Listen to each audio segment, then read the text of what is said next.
Now, Ukraine itself has lowered its military conscription age from 27 to 25. The country has experienced huge losses on the battlefield since Russia launched its invasion 2 years ago. And mobilisation is a divisive issue in Ukraine, as Emerald Maxwell now explains. Ukraine's Air Force said it shot down 4 drones overnight that Russia had launched over central provinces. But it wasn't able to stop an attack on this small town in the Donetsk region. The shelling damaged administrative and residential buildings. There was an explosion. I came out and everything was smashed. There was no glass, no light. Moscow has stepped up its long-range airstrike campaign on Ukrainian energy infrastructure.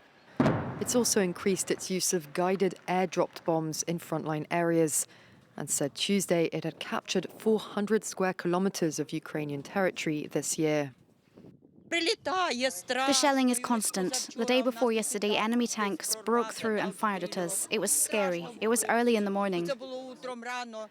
More than 2 years into the war and with no end in sight, it was perhaps only a matter of time before Volodymyr Zelensky signed a law lowering the age of conscription from 27 to 25. Commanders say they need 500,000 new recruits to plug a growing shortage of infantry, which comes on top of a severe ammunition shortfall. Ukraine also fears a new Russian push in the summer. Russia has had its own manpower problems, but it claims to have seen a surge in people signing up to fight since the concert hall terror attack, which Moscow has repeatedly blamed with no evidence on Ukraine. Well, to talk a bit about conscription in Ukraine, Dr. Rod Thornton joins me now. He's a military specialist at King's College in London. Hello to you, sir. Thanks very much for joining us. First of all, do you think that lowering the conscription age now to 25 will make a big difference for Ukraine on the battlefield? Well, it will certainly add numbers. And I think, obviously, what Ukraine is lacking at the moment is sheer numbers of forces on the ground. Not only for kind of enlarging the military, but also for supplying the fact that troops on the front line can actually be rotated out of the front line by having more troops available. So you get a greater rotation of troops. So troops aren't so tired through being on the front line for so long.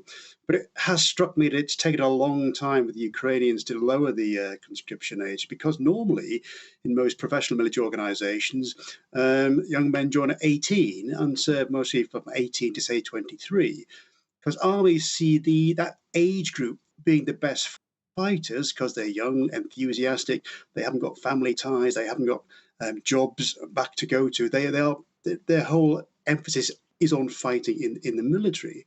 When you start taking older people, like Ukraine over 27 at the moment, these people tend to have families, responsibilities, but they're also part of a skilled workforce. They've developed skills earlier that would be useful to the Ukrainian economy. So it's always been a bit strange to me that the conscription age is 27 and isn't a lot lower.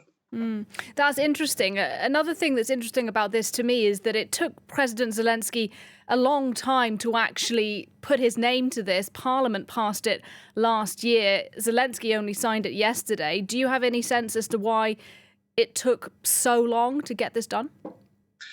In both Russia and Ukraine, it's kind of perceived to be very unpopular. The populations of both countries do not like their young men being taken away from their families and being forced to fight in both Russia and Ukraine. So Zelensky has been aware that it will have a major, in essence, damaging effect on his own popularity if he keeps lowering the conscription age lower and lower. So both Russia and Ukraine are trying to fight this war with the kind of older people, and so not bring to bear this idea of taking young men from their families, from the bosom of their families, and making them fight in a war. That's a very unpopular move, either for Putin or for Zelensky. Well, what about Putin then? Does Russia need more men on the front now?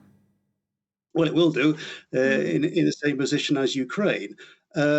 And Russian casualties are far higher than Ukrainian casualties, and Ukrainian casualties are pretty severe themselves. So Russia will be looking for more men to do the fighting, especially for the contract soldiers. Russia mostly has a contract army, and it's the contract soldiers fighting in Ukraine on the most part. We've seen Wagner before and those kind of peripheral elements.